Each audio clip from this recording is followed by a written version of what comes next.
Hey, Rach, how you doing today? Hi, John. Well, thanks. How you doing? Good. So we have finished bugging out and are now moving forward with Suit Up, which I guess has something to do with clothing. Seems a little random to me. Tell me why this is a great theme. Well, I'll be honest, when we plan our themes kind of well in advance, and we knew this would be back to school time, whatever that looks like now, we were thinking, oh, there's always a lot of talk about what you're going to wear on the first day and kids getting back to school clothes. But actually, this is a terrific theme all the time because it is so prevalent in the day-to-day life of parents and kids.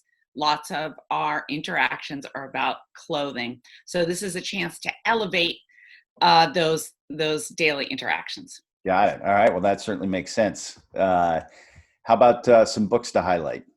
Oh, as always, we have a ton of great books, but I'll pick three.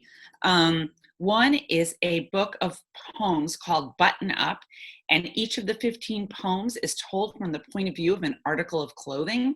There is Tanya's old t-shirt, and Tanya's old t-shirt does not feel very good about having been turned into a dust rag just because Tanya outgrew it. These poems are hysterical. The other book we have, which is a beautiful book called The Proudest Blue, and it's told from the point of view of a young girl. I'm going to say she's about in first grade. Her older sister's in sixth grade, and it's the first day of school and also the first time her older sister is wearing hijab to school. And the perspective in the book is wonderful because the little girl thinks her sister is a rock star and cannot understand why anyone is making fun of her. And the whole notion of having to defend what you wear, having to explain what you wear, it's just an exquisite book.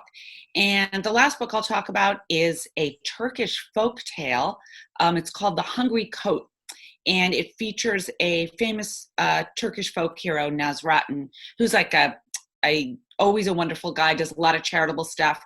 He's on his way to a fancy banquet and stops to help somebody out. And during that time gets his very lovely coat all messed up, but he just moves on and goes to the banquet. It's with all his good friends. And when he arrives, they turn their back on him. They won't talk to him. They won't interact with him. They won't serve him. He runs home, he changes his clothes, and he comes back in his finery, and now everybody's all over him. They're giving him all this food, and he proceeds to open the coat and start to feed the coat. Just put all the food like inside the coat.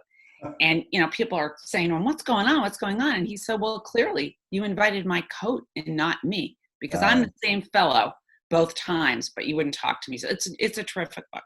Interesting. So you get some good perspective taking on that. Yes. Yeah. We haven't done the research, but I wonder, thinking back to our days when our kids were young, getting ready for school, how much arguing do you think goes on between what a child is going to wear? Yes, quite a lot. And actually, a lot of the books focus on that. And so these books are a great way to, when you're not in the battle, to reflect back on what the battle was earlier in the day or what it might be in the coming morning. And some of the questions, the whole idea, would it be easier if we all had uniforms every day and we didn't have to think about what we were going to wear? Would we be able to skip over those clothing battles? But honestly, clothing battles have a lot to do with autonomy, which is a terrific thing to talk about, and self-expression. So that's a great part of this theme is, do you like to wear what you want to wear? Do you like to wear what your friends are wearing? So I think there's so many opportunities actually to get to know our children better by talking about clothing. Yeah, absolutely. Oh, well, that sounds great. I'm looking forward to it. And as always, I will check out the books on the read aloud. So I appreciate your pulling all that together. Yes, please do. Okay, great. All right. Good talking to you, Rachel. Take care. Bye, John. Yeah.